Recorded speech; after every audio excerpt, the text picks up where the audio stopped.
We'll start with our session 2, that's the leadership talk. And we had the privilege of having Professor Colin Colson Thomas, who could not make it to the event due to certain personal exigencies. His deliberation will be uploaded on the website at the earliest, and we are blessed to have with us Ashish Agarwal ji, who is Managing Director and CEO of Seros Logistics Group. I'll just brief all the panel members before we start the deliberations. Ashish Agarwal ji is the Managing Director and CEO of Seros Logistics Group, a leading green and marine logistics company that offers sustainable logistics solutions and value-added services supporting end-to-end logistics requirements of dry bulk and break bulk cargo for the steel industry, ports, LNG and CNG consumer industries and infrastructure project sites. Seros provides reliable and technology-enabled intelligent solutions to their customers and helps them focus on their accretive areas. As the CEO of Seros, Mr. Agarwal sets and evolves the strategies and the strategic direction for the company and its portfolio of offerings while nurturing a strong leadership team to drive its execution. With a versatile career background, Ashish ji is a seasoned leader who has exhibited an entrepreneurial instinct across the businesses he managed. Previously, as a senior vice president in the chairman's office of Essar, Ashish ji was involved with strategic oversight of the group's portfolio interests in steel, shaping ports and logistics. As CEO of the logistics business, he was responsible for managing and the advancement of logistics business comprising of coastal shipping, rail and road transportation, interplant logistics, harbor operations, hot metal management, etc. He started his professional journey over 2 decades back as a group management trainee with the Adani Group, where he was involved with the Mudra Port and Adani Wilmar projects. He began his entrepreneurial pursuit in early 2002, where he was involved with several manufacturing startups and operations which dealt in injection molding for plastic furnitures, ginger processing, contract manufacturing of air conditioners of leading brands like Samsung, LG and Daikin, and cement production. His experience during his entrepreneurial journey helped him understand the importance of supply chain from a customer and supplier's perspective at a national level. In 2007, Ashish ji moved into a corporate environment to join the Essar Group's foray into SEZ business as head of strategy and business development, where he was instrumental in setting up SEZ at Hazira. At Essar, he was involved with different projects and assignments from time to time, like the North American operations covering steel, pellet and coal business, the mobile store, Hazira steel plant, logistics business, etc. Since 2010, he has been an integral part of Chairman's office from 2016, and he has been a focal point for driving logistics business at Essar with a top line of over 1,500 crores. Wow. At Essar, he has conceptualized and ran the entrepreneurial cadres building program, which was designed to groom the future business leaders on a fast-track basis for general management requirements, as well as the specific skill set mandated by business imperatives. He is an alumnus of Harvard Business School and Indian Institute of Management, Ahmedabad, and he is an active member of various organizations like YPO, TIE, IMA, CILT, etc. He has been playing many different roles, and he likes to keep abreast of digital technology-led business transformation and loves traveling around the world. Please give him a big round of applause. We also have with us Mr. Rajesh Dahiya, who is founder and CEO of Good Govern. Now, he is the founder and CEO of Good Govern, and he is a general management professional with over 3 decades of experience across industries and business functions. Before this, he was the Executive Director of Axis Bank Limited, responsible for multiple governance functions under the corporate center of the bank. He is presently the chairman of Axis Trustee Services and serves on the board of Max Life Insurance. He is also a trustee of the Axis Bank Foundation. Previously, he has served on the boards of Axis Finance Limited and Axis PE. He also serves on SES Governance, ESG Advisory Board, and is also a member of the CII Climate Change Council. He is on the Advisory Council of Buddha Fellowship and the Museum of Solutions, Mumbai.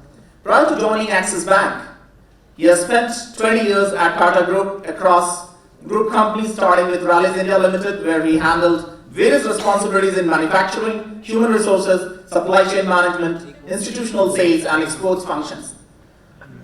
He went on to head Tata Administrative Services tasks for the Tata Group, and he has also worked with Tata Global Beverages, responsible for integrating various global businesses and products of the company under a common supply chain. Please give him a big round of applause. We also have with us Shri Chirag Balyan as a esteemed panelist today, who is head of Center for Arbitration and Research, Editor-in-Chief, Indian Review of International Arbitration, Maharashtra National Law University, Mumbai. Mr. Chirag Balyan is the founding faculty of Maharashtra National Law University, Mumbai. He heads the Center for Arbitration and Research of the university. He has co-edited books titled Commercial Arbitration, International Trends and Practices, published by Thomson Reuters. Specialized Arbitration, Emerging International Trends and Practices, published by Thomson Reuters. Handbook on Investment Arbitration in India, published by MNLU, Mumbai. Recently, he also published a report on third-party funding in India. He is the editor-in-chief of the Indian Review of International Arbitration and is the director of the Mediation and Conflict Resolution Program at the university. He acts as an arbitrator, mediator, and NLP life coach. He is also Joint Secretary, Law Teachers Division in the International Council of Jurists, London. Prior to teaching, he has worked as a research assistant in the Office of Chief Justice of India. He frequently speaks on issues related to dispute resolution and access to justice. So with these words, I think we would once again request our audience to give a big round of applause for all the eminent panelists. Now, as I said, Professor Colin Colson Thomas, his audio delivery will be uploaded on the website, so may I please request Mr. Ashish Agarwal to come and deliberate on topics pertaining to ESG vision and mission, and his own presentation on the current topic as what he has to say about the current ESG scenario in the country and allied dimensions. Over to you, Ashish Agarwal. Can we have the presentation of Ashish Agarwal, please? Over to you. Sure. Yeah.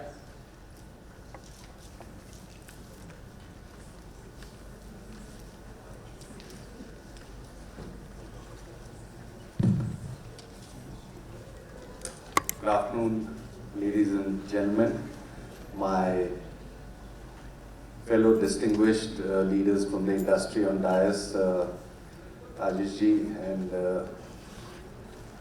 the previous session we heard Honorable Speaker, Deputy Speaker from the Maharashtra Assembly giving the government perspective. Mr. Sunil Jain very elaborately spoke about in the corporate context. And Dr. Rajiv Kumar, he gave overview from again the policy perspective.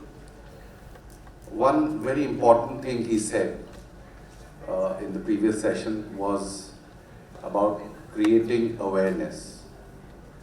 And I think in bits and pieces, this is a topic which most of us understand in bits and pieces.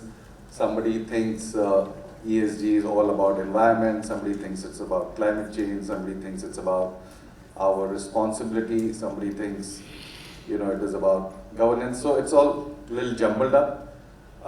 What I intend to do today is, try to summarize this topic for the benefit of, people present here who want to follow this topic, and then speak from my own experience of how each one of us need to it's not the responsibility of the government or few corporates, or it's each one of us have to contribute to this, to leave behind a better planet, a more sustainable planet for our future generation. So I will quickly go over the framework. So as we all already understand, I will very quickly skip through these slides. ESG is the term coined to basically summarize the key elements, the softer elements which impact lives in a corporate perspective, which is the environment, social, governance. And I'll just dwell upon each of these pillars individually. From a corporate perspective, all the businesses, they are impacted or impact the environment, right? Think of any process plants, whether it is cement plant, power plant, any core sectors of the economy, they operate in the environment. They take a lot, whether it is water, they may be drawing they may be drawing resources like coal, maybe iron ore, gypsum, etc. So they're all taking the environment. At the same time, they are letting out a lot in the environment. It could be in the form of carbon emissions, it could be in the form of wastewater. So basically, how do we make it, how do we operate in an environment where we make it sustainable? That is, the impact of these businesses on the environment is sustainable. Second is social. No business is untouched by the communities they live in. Whether it is the stakeholders, the employees, the communities around which the businesses are developed. So how are we creating an ecosystem where there is a positive impact of touching these lives? And third is governance. I think we'll dwell more upon the governance aspect. This is one of the aspects which in the Indian context is very relevant. West has really moved on. So what are the elements of corporate governance? Starting from the reverse order, corporate governance, of course, starts with board quality. I'm sure Rajesh will touch on it. He's been on several boards, so he will be able to bring out more. But basically the quality of governance, shareholder rights, the management, measuring the systems, processes, putting in place the systems and processes for measuring, qualitatively measuring all the impact. The second pillar is the environmental, and I want to spend most of my time today speaking about environmental because this is where how we have made an impact and how each one of us can make an impact, I will come to. And social is, of course, we are touched by communities in and around us. I've just listed down, I won't go through it one by one. The presentation will be available for all of us. But yes, just to summarize, the workforce and human capital, value chain suppliers, society and communities. So this is the broad framework in which we want to operate. Now, today ESG is a buzzword, and I really thank the organizers, Rusen, Kumar ji, and the India CSR team. ESG is the buzzword. ESG is the need of the hour today. It is very important that all of us understand what ESG stands for, how we can sort of contribute in our own way. And so therefore this conference I believe is extremely important in this context of creating awareness and deliberating of what different stakeholders can bring to the table. In the previous session also, I think Rajiv ji and Sunil ji touched upon that there is a carrot and stick approach. In anything there is a reward or penalty system. I think one of the biggest, one of the most important points is there's a lot of capital chasing ESG compliant companies. We've seen it in the West, and we've seen how actually today investors and shareholders see that actually ESG is not a cost. It's really a myth that It was like at one point of time, it was thought that to produce quality goods, you need to spend more. But if you look at it over a longer period of time, actually it is not a cost, it is value accretive, it is value positive. And similarly with ESG, over a long term, it really is a positive return on capital. We saw in a couple of graphs that how the return on capital in ESG positive companies is far more value creating than companies which are not following the ESG positive benchmark. Now here, from a country perspective, India has been at the forefront. COP26, Honorable Prime Minister in his deliberations at Paris Climate Summit and our declarations of Panchamrit at COP26, these all pave the way for a country. So it really is a balance. So there is a set of developed countries who over the last 2-3 centuries, have in their course of industrialization, they have emitted a lot of carbon into the environment. And then there is a set of developing countries like India is today, which is in the process of industrializing, so therefore is hungry for power, hungry for resources, and therefore the whole, the carbon emission is on the rise. And there's a constant debate between the developed nations and the developing nations as to who should really take this way forward. Like, it's a trade-off between development and developed economies and the developing economies. And we also see this fight not just between countries but also in the corporate world, right? So that it's very, very similar to what's happening globally. So what we've now seen is that there are a lot of these companies globally which are incentivizing ESG investing. Very, very worth mentioning here is Larry Fink. BlackRock today is the world's biggest investor in terms of assets under management. They have now mandated that every company they invest in needs to publish a ESG scorecard. And I think that really is a landmark thing because it is showing the way to other fund houses, other investors, and this is a precursor of what is going to come. And again, like I explained, the impact on financial performance, it's a myth that ESG is a cost. No, ESG is actually value accretive in the longer term. ESG compliant companies, again, they actually create far more wealth for their investors. Number one reason we all understand is sustainability. These companies, because of the framework they are in, they are sustainable in the long term and therefore more rewarding for the shareholders. Improved valuation, improved financial performance, and potentially higher return to shareholders. We've seen, especially in the case of West, there's a stark difference between companies which are.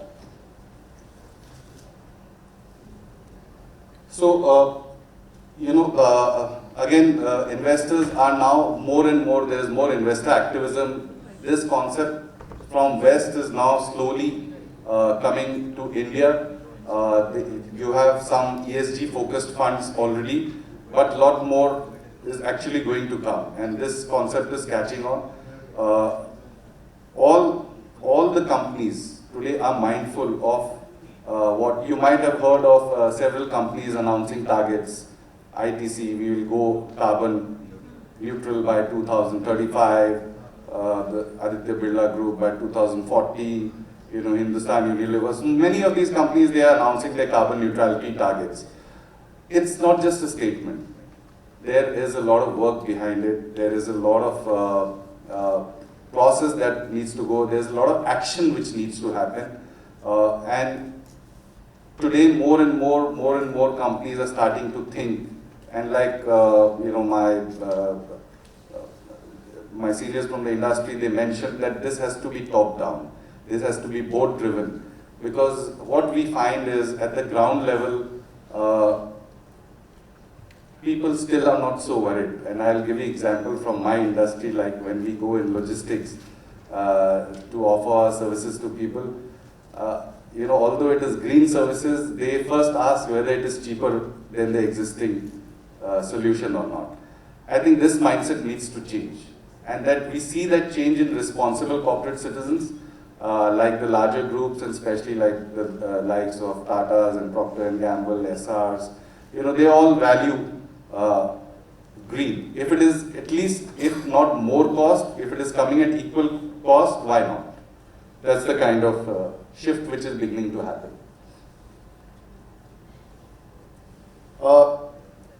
ESG is not just like a policy statement or it has to be ingrained in the way a company thinks, in the way it does things, in the way every individual thinks. So it has to be self-induced sort of behavior.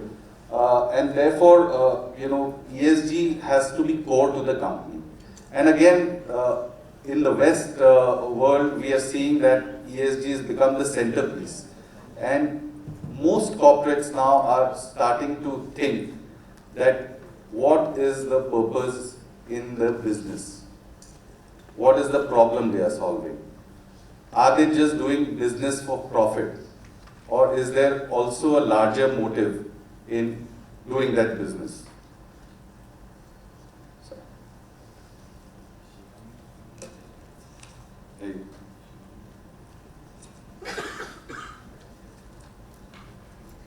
Right, I can do without the slide. So I want to now speak about how Seros has been making a change, and hopefully this will set an example. By the way, how many of you have ACs in your houses? If I can see a show of hands. How many of us have AquaGuard or water purifier in our houses? I think almost all of us do. Now, maybe if we talk to our parents or grandparents, this was not the situation maybe 5 decades ago, just 5 decades, right, in the whole existence of Earth. And if you think of it, just close your eyes and think about how the planet has evolved, that today you can't do without an air conditioner. We are sitting in an air-conditioned hall here, we need AC cars. Just 3 decades back, there were no ACs in cars in India. There was no concept of water purifier, there was no concept of air conditioner. All this is a result of climate change. And climate change is for real. It is for all of us to feel that climate change is happening. And as Seros, we have been in the business of logistics. And for a long time, we have been thinking that how do we make a difference? We are just a logistics company. What can we do? If forest fires are taking place, उसमें हम क्या कर सकते हैं? If there's a tsunami or a flood happening, how can we contribute? But no, we kept thinking, how do we make a difference? And in the process, what we found was that the biggest reason for climate change is carbon emission. And we found that the logistics sector globally contributes 15% of these carbon emissions. And if we are a logistics company, can we do something to reduce this carbon emissions? And that's how Seros got on this journey of making a difference in a small way. It may be a drop in the ocean, but yes, we took that leap of faith. We said we must do our part. And we started with a very simple concept, saying that we will do logistics using clean fuels, which have lower emissions. We all have heard of Tesla and these electric vehicles, they are buzzword.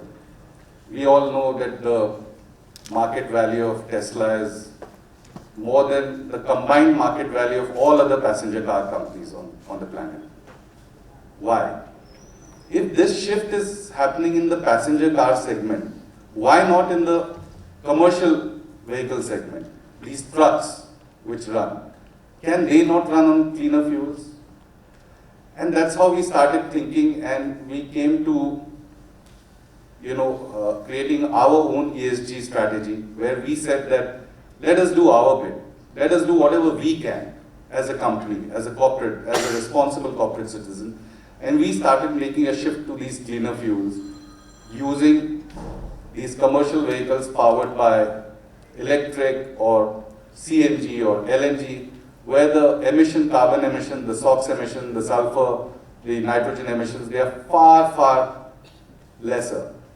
And at the end of the day, also it has to make economic sense, I can't probably bring in an EV truck which costs 4 times or 5 times and expect to provide service to the recipient at the same cost. So there is an economic trade-off. But what we find is that if you start looking for solutions, you will find the solution.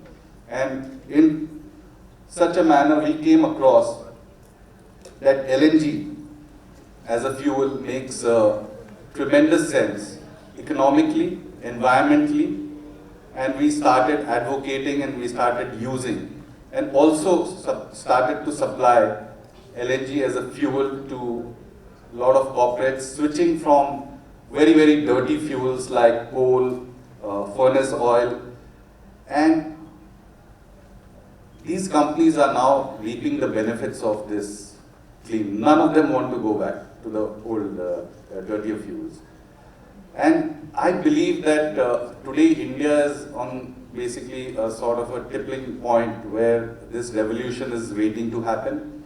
As a country, Honorable Prime Minister has set the goal that the share of natural gas in India's economy, which today is about 6%, needs to grow to about 15%, more like any other developed economy. It's not impossible. A state like Gujarat today, the share of natural gas in its primary energy basket is almost 25-26%. So it is possible. It is beginning to happen. You need infrastructure which government is pushing, the natural gas pipeline. You need service providers like us who are thinking, ways and means to solve problems. Like we all know, if you want to lay a pipeline in India, it's very expensive. You need right of way, you need forest approval, you need, all these takes years together. And therefore we decided we will bypass all this and we'll create a virtual pipeline. That is, we'll take delivery of these cleaner fuels at the port and deliver it directly to the plant. A physical infrastructure cannot be excused to being environmentally responsible if we can give a solution. So the whole example which I'm trying to give is that if we start looking for solutions, we will find. If we look for purpose in what we are doing, and if we can tailor any business which is for profit to also some purpose, the business itself becomes more meaningful. You become passionate about it, you start driving, you feel a sense of purpose, you feel a sense of satisfaction in what you're doing. Seros is making a big difference, and I will come to it. So you see these figures, we have transported about 30,000 tons of LNG, and we have done about 10 million plus SCM of natural gas. Now, all this might be Greek and Latin for most of us, we don't understand. But if I were to simplify, whatever we have done so far translates into about planting 55,000 trees. The amount of carbon emission that we have saved is equivalent to about 55,000 trees absorbing that carbon which otherwise would have been emitted. So it's a significant journey we have had in a short span of time. And I urge all other business leaders, and so many of us are on boards of different companies, that if we actually start to guide them, to nudge them to start becoming environmentally responsible, they will find a way. And for people like you and me, at an individual level also, we can make a big difference. Short distance, the whole concept of walking is just gone away. We hop onto our car even if we have to go round the corner. This is all emission. If you walk, it serves your health. It also saves a lot of emission, right? So small steps. We eat something, throw the wrapper around. Ultimately, that is also impacting the environment. So at individual level, if you ask, what can I do? No, there's a lot we can do. And let us start making that difference from today, from now. That's one of our tankers. You see those tanks? These are industries which were using coal, and one could not stand even in a 1 kilometer periphery of this plant. Today it is looking like a hill station almost. So thank you, gentlemen.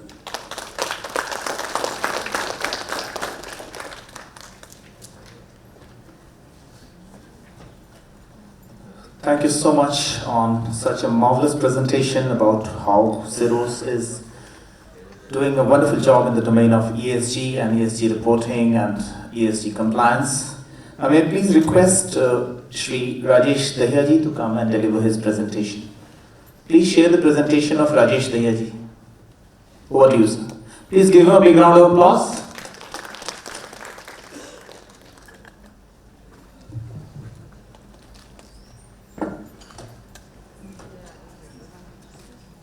Good afternoon, everyone. So, Ashish ji gave reference to lots of anecdotes which can be converted into stories. So, here's this question about how many of us have ACs. Let's guess what is the temperature of this room. What temperature the AC of this room has been set. I'm not asking you, I can tell you from experience it is below 22 degrees, which is unhealthy.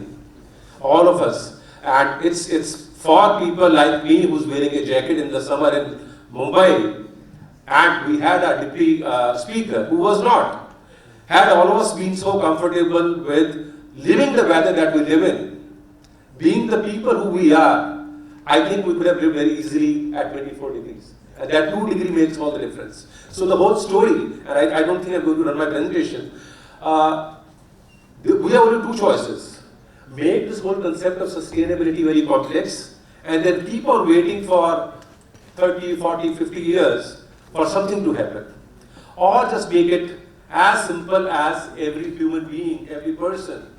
Maybe our children will lead that path because they are uncorrupted and non-polluted. But that's the only way.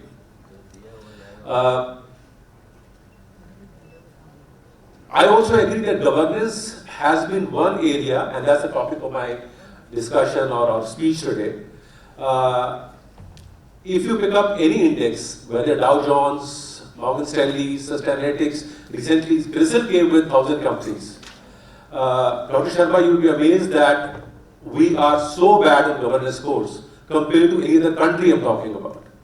If I take India as a country and take any other country, we will be in the lower half.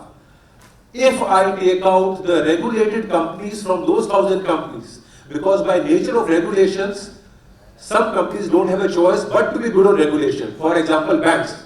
If I take the banks out of it, we will be in the last decile. We will be below last 10% of the companies in the world on our governance scores. So that's the problem.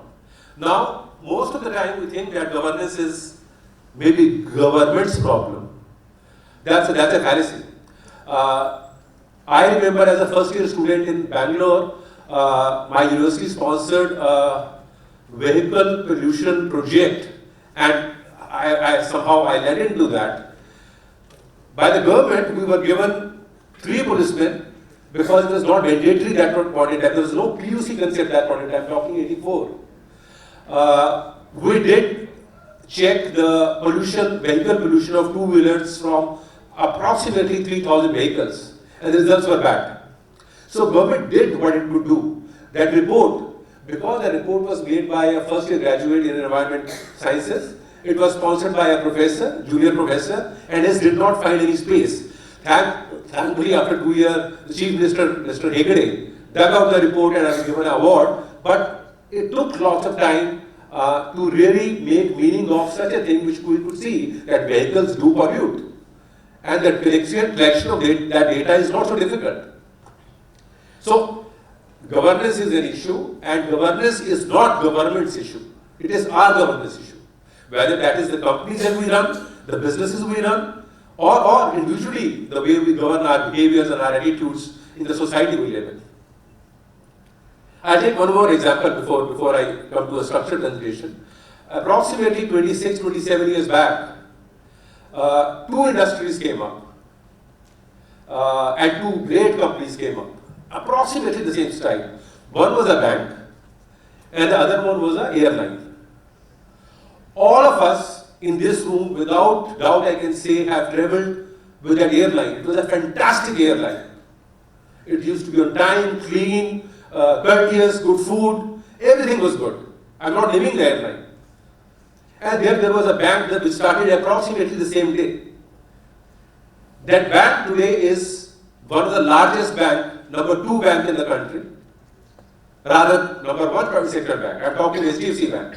It's going to become bigger now with the merger. That airline is no longer there.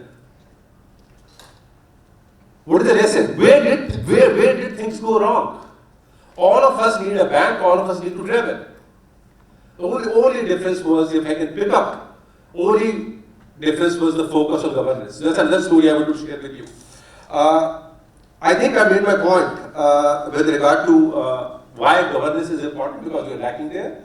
And secondly, governance can only direct people to focus on environment, society, employees, or everything else. So the centerpiece becomes governance. If you can move the slide. Harvard Law School publishes every year a list, 10 to 12 point list of global trends and emerging challenges. So I won't go through that. This is what Harvard Law School is telling us. If you look from top to bottom, there is no other challenge mentioned in this year's report. Everything is what we are calling sustainability, or what we are calling as ESG as the solution. I am very happy to see on the top, and I am not tempered with the order. I was very happy to see the corporate purpose and culture at the top. So, this is the report. All of us know we have been through COVID, we are seeing pollution, we are seeing temperatures, we know what's happening in most part of the countries. We keep on talking about Delhi as being hot. There is similarly places where the rains are becoming erratic, including in Bombay. So weather is not unidirectional. There are multiple challenges to that. In that scenario, what can boards, what can the governance systems in the country can do? And when I'm speaking of boards, I'm not meaning the corporate boards, I'm including the founders, the people who are startup owners. They are also governance mechanisms for their companies. So what kind of dilemmas they face, what kind of challenges they are facing in their day-to-day life. Biggest one, and which I'll bring one more slide, is there is a need to move from shareholder capitalism to stakeholder capitalism. The corporates have to be accountable not only to shareholder, that was the old definition, we have to be accountable for stakeholders. And stakeholders, when we start defining, we stop at 5 or 6. In reality, even the nature is a stakeholder. It was not given to me. It came in there, I am there because of nature. So that's a stakeholder. People keep on thinking about, and I've been a corporate person 32 years of my life. I took early retirement to move on because I believed that what I've done, bigger thing than that is what I'm doing right now, to change the face of governance in corporate India. So if that's such a large task we got in front of us, both as professionals, individuals, concerned citizens, government people, government itself. So what is the purpose, what is the role, what does a board do? What does a governance mechanism anywhere in an entity? What is the role? So again, this is my own, next slide please. So I applied my mind, I broadly think that boards or governance systems, which include the promoters, where there is no board or this smaller board, and the startups, we are having a boom of startups. The governance mechanism has 4 key responsibilities. I'll start from bottom, because we act from bottom. Performance and impact, everybody is screwed up. Every quarter, you know, newspapers, new televisions are full of corporate results. So that's one area. It seems our boards, our governance systems are doing very well. Then there is an area of, I'm starting from bottom. Then there is an area of process and risk oversight. Some are doing it well, some are not doing it well. Third area is about people and culture. I think we have been halfway through there. People understand. People know the value of investing in people and creating great cultures. But I think it's a journey that we have to still travel a bit more. COVID thankfully helped in this area. People became more sensitive, employees became more demanding, and corporates became more sensitive. So if there is one good outcome of COVID, I see that corporates have realized how important are people and how important is the culture. Where we lag, where the boards, where the mechanism which run the companies is the first area, the purpose and goals. I have still not seen even a single annual report of an Indian company where on the third page it is defined that the goal of this board, they will have vision, mission statement of the company. But maybe I am mistaken, I have not seen even a single annual report of a company, however large, including the companies I have worked with, where on the third page they say the purpose of this board is to do X, Y, and Z. And that's what leads me to my next slide, where I believe that the purpose of the board is very clearly contribute towards creating a sustainable. There was a question, what does sustainable means? For me, sustainable is, can the chairperson and the CEO together sit in a room and visualize their company 100 years from now? Do they first of all attempt? I've heard many people say in long term all of us are dead. Yes, we may be dead, but this company will be run for our children, for our next generation. So this short-termism that has come into our thinking, that needs to change. So sustainability for me is something maybe Tata's would have visualized 150 years back, when they created businesses which are still today also relevant. So the purpose of the board has to be clearly defined, and that purpose is nothing else.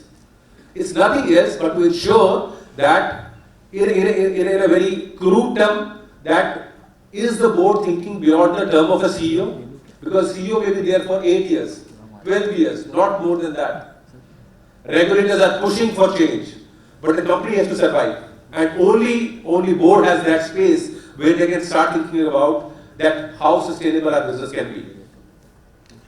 I will not speak about next slide, but I'll point out the last line. And sir, your guidance will be extremely helpful. We have a regulation on CSR, but the moment we think CSR, we start feeling very soft and mushy and doing very well. I'll go to a village and do something for the poor people, poor women, children. But the corporate responsibility, the CR, is much more broader. So I think, and it was referred to earlier also, why we need to think of a ESG committee in the board.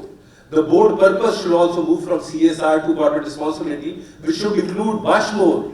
CSR is important, but many, many more things. So that's one space which I think government or on their own violation companies can do. Board role in society, I spoke about that. There is a very, very famous, next slide please. There is a very, very famous concept, Friedman's concept that we lived with. That board serve the purpose of the shareholder in the boardroom. Their sole purpose is to ensure that the capital deployed is safe and giving good returns. However, and we used to call him founder, Mr. Jain Tata, 100 years, 120 years back, made this statement. And sometimes people struggle that what is sustainability, what is the purpose of corporates? It was written, enshrined more than 120 years back. In a free enterprise, the community is not just another stakeholder in business. It is the very purpose of the existence.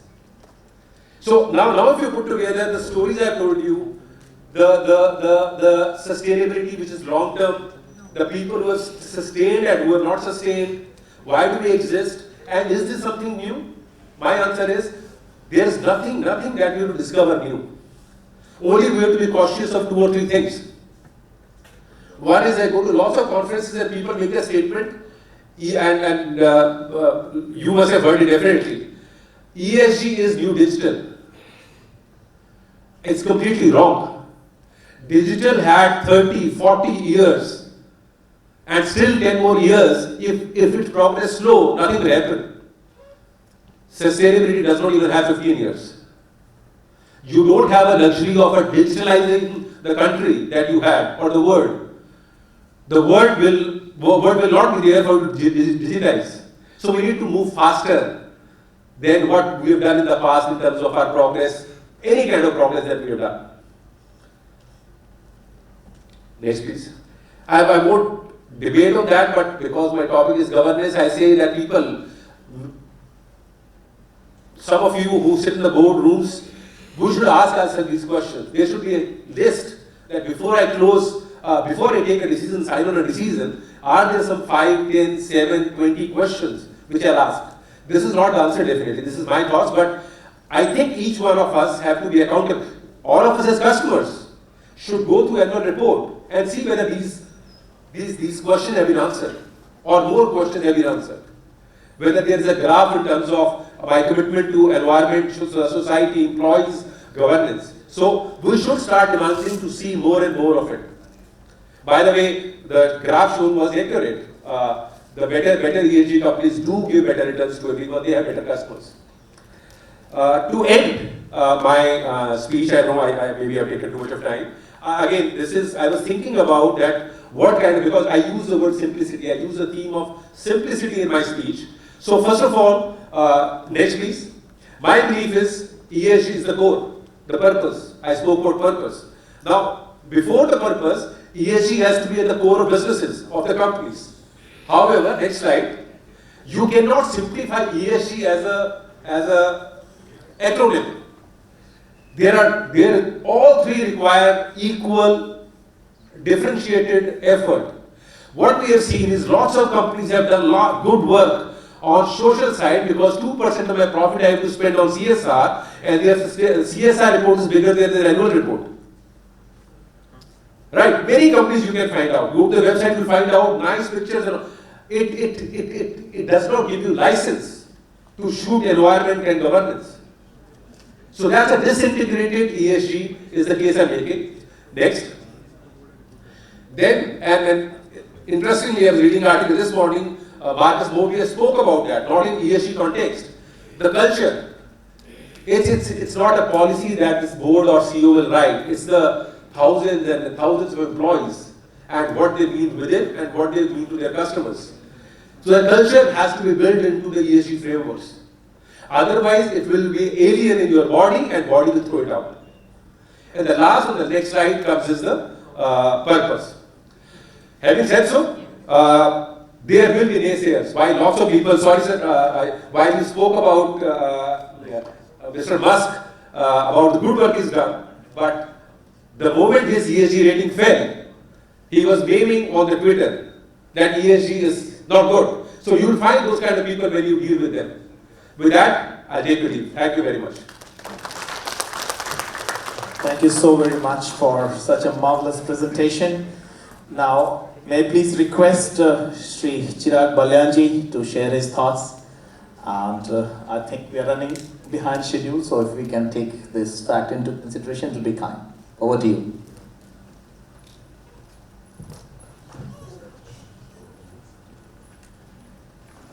A very good afternoon to one and all. Since morning, we have been talking about environmental, social governance, ESG for all. There have been an environmental perspective, governance perspective. Things have been said about social as well. As a professor teaching in a law school, I would be talking about rising trends in ESG litigation. I'll keep my presentation sustainable, so I'm not carrying any paper. I am using my mobile phone for my notes. I don't have a PPT. So it would be one-to-one interaction. In the morning, Jain talked about how ESG affects supply chain. I think that was the underlying theme which I picked from his session. 2018, American Bar Association prepared a model contract. In the model contract, suppliers have to undertake some guarantees and representation. That is, these are the environmental compliances I am making, these are the social compliances I am making, these are the governance compliances I am making. Similarly, in 2021, they also incorporated some of the responsibilities for the buyers. Now, what are the repercussions on the commercial contracts? You are a supply chain company taking the raw material. In the contract, it is mentioned that you should maintain ESG standards. The place from where you are picking up the raw material is using bonded labor. You breach the contract because it violates my ethos. My previous speaker was talking about the purpose. So why would I do business with a person who employ bonded labor or who is not using clean fuel? It was expressly stipulated in the contract that you should use clean fuel to transport whatever was to be transported. Breach of contract, ESG litigation. Lot of corporates, I heard talking about corporate purpose today. We are not talking about making ESG mandatory upon ourselves. Yes, say we issued some guidelines, you do ESG reporting, but we have reduced ESG to ESG scores and ESG reporting. If we want, we can make it mandatory by making it part of our transactions, by making it part of the contract. ESG for all as a buyer. I'm not sure how many of you are aware about Rana tragedy in Bangladesh. It was a fire incident in one of the buildings in Bangladesh involving multiple brands. So more than 30 fashion retail, they came together, entered into an accord. In the accord, some fire safety measures are to be taken. And if those measures are not taken by those retailers, by those fashion brands, an arbitration can be instituted against them. In fact, after the accord has been signed, 2 arbitrations have been instituted by the trade unions. So, my previous speaker was talking about from shareholder to stakeholder, so trade union is also stakeholder. Trade unions do initiate actions whenever there are such kind of breaches, and herein these retailers came together, entered an accord, and they themselves are violating the accord. They are not maintaining adequate safety standards. So these kind of clauses are now common in loan facilities, joint venture agreements, M&A transactions, in international investment law also. I'm not sure how many of you are aware about international investment law. But there are 2 sources. One are the bilateral investment treaties or the multilateral treaties which state enters between themselves, or the free trade agreements through which a foreign investor come invest in your country. Now when a foreign investor come, he spends some resources or she spends some resources in your country. They put up some infrastructure. Tomorrow the government decides now we have to cut the emissions. The business model was based on how much carbon you emit, because say it was about mining, or it was about extraction, or it was about oil and gas. So the inherent nature of business was carbon emission. But government introduced a regulation, say because of the Paris Convention, that we have to cut down our emission standards. So this business is not sustainable. Now this investor can institute an investor-state dispute settlement mechanism against the government. There are plenty. We have many examples. I will discuss some of them. So these are also the cases wherein under international investment law, in India we have bilateral investment treaties, we have model BIT of 2015. Article 12 talks about corporate social responsibility. Under corporate social responsibility, essentially they talk about ESG. They talk about that foreign investor must ensure environmental, social and governance standard, and if you do not adopt those standards, then the regulatory measures, police powers can be used against those foreign investors, and in fact there have been instances where the states have used regulatory powers.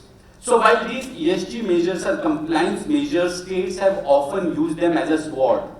We take a regulatory measure, we curtail your business, and then if you bring an action against us, we say that you have not complied with the ESG and that's why you are not entitled for the compensation. Now I move to some of the cases from which we can learn some lessons. All of these are the cases belonging to foreign jurisdictions, because in those jurisdictions there are majority of the cases. First, ESG related action against the government. The case is State of Netherlands versus Urgenda Foundation. Now what happens in this case, Urgenda Foundation, which is an environmental NGO, brings a case against Dutch state. Dutch state took some national targets of greenhouse gases. Now they are not able to maintain those standards. They are creating policies which are inconsistent with their targets. Supreme Court of the Netherlands ruled in favor of the NGO. They said government cannot do it. So what is the lesson? The lesson is whatever international obligations you take, at some level you may say it is just a political statement. But there are instances in the other country where they have been enforced by the NGO, NGO being another stakeholder. Second example I take from an infrastructure dispute. Again, a dispute in London. Those who have travelled would know Heathrow Airport. It's a case of R versus Secretary of State for Transport. Heathrow Airport was to be expanded. Expansion means more flights landing. More flights landing means more pollution. The government decision was opposed and it was challenged on the basis that United Kingdom government has made few commitments under Paris Convention, under its climate change plan. After the matter went to the court, the plan of having the third airstrip on the airport was to be put aside. It couldn't be continued. We are still continuing with our new airport in Navi Mumbai. There in United Kingdom. Now, if you say in Navi Mumbai airport case, the relevant legislations were our environmental legislations, our CRZ regulations, but therein an international law was brought in, and this we may see coming in future also, wherein your international commitments coming and being invoked against you. Third, we were talking about corporate policies, so it's a case of corporate policy. Milieu Defensie versus Royal Dutch Shell. Now, it is a case instituted by the Dutch citizens to protect them from adverse effects of climate change. And they were not maintaining their carbon emission standards. They had a commitment that by 2030 they would reduce it to 45%. They were not up to the mark, so they are not voluntary.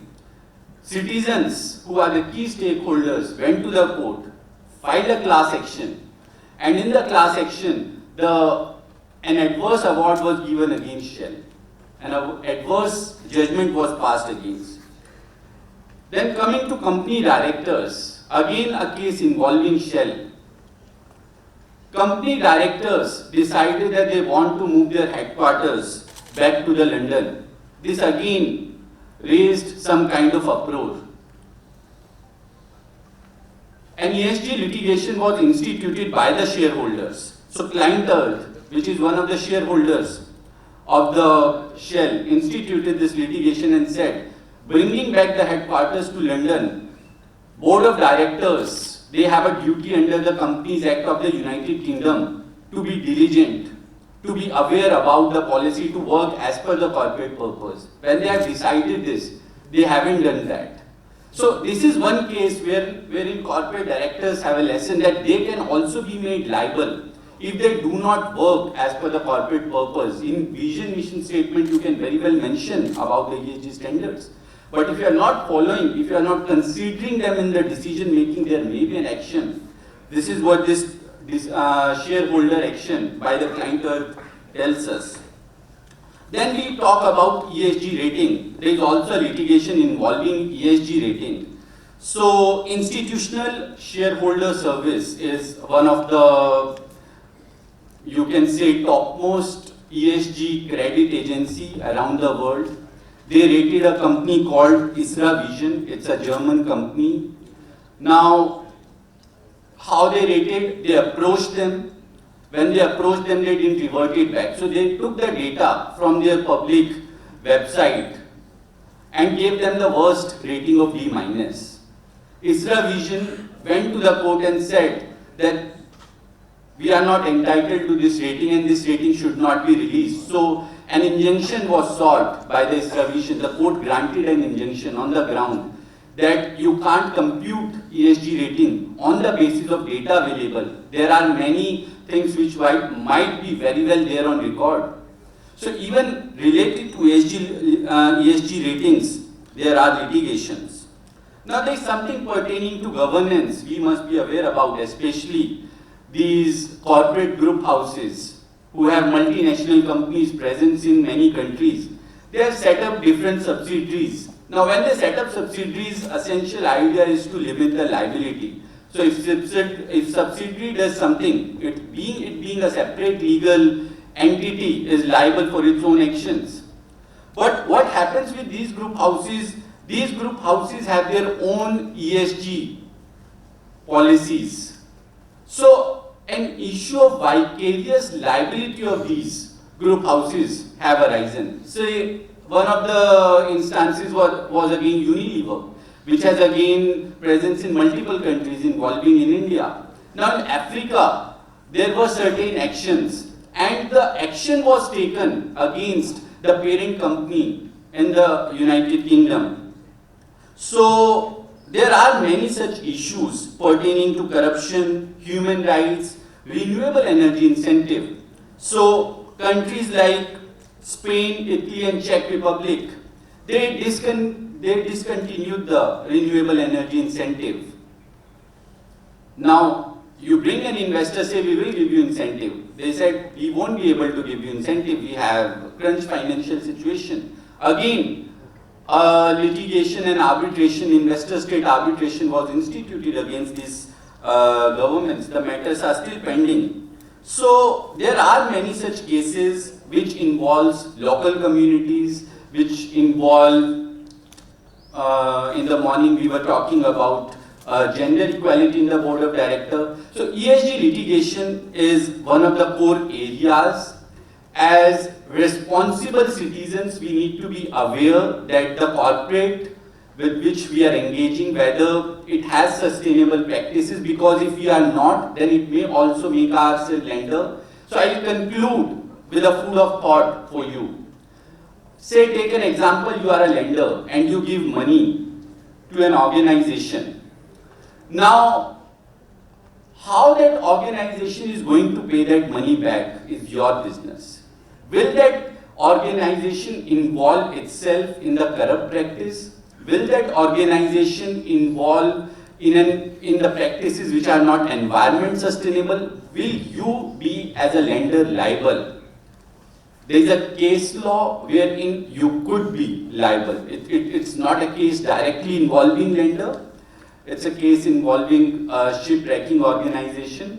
But nonetheless, so it's about how you engage, with what kind of organizations you engage as a customer, whether you want to buy products of the organizations of the companies which are not following eco-friendly or which involves child labor, modern day slavery? Would you want to be part of the conferences wherein there is no gender equality in those conferences? So at university we organize many conferences and many people say we won't take part unless there are representation from the genders. So at each and every step we have to think about ESG, because it's not about some regulation, it's not about compliance, it's about sustainable way of living. Thank you so much for the opportunity. Have a good day. Thank you so much, Chirag Balyan, for such deep insights into the legal perspectives of ESG. Now, this is time for us to felicitate our eminent panelists. I think I'll do the justice today. Rusen is not around.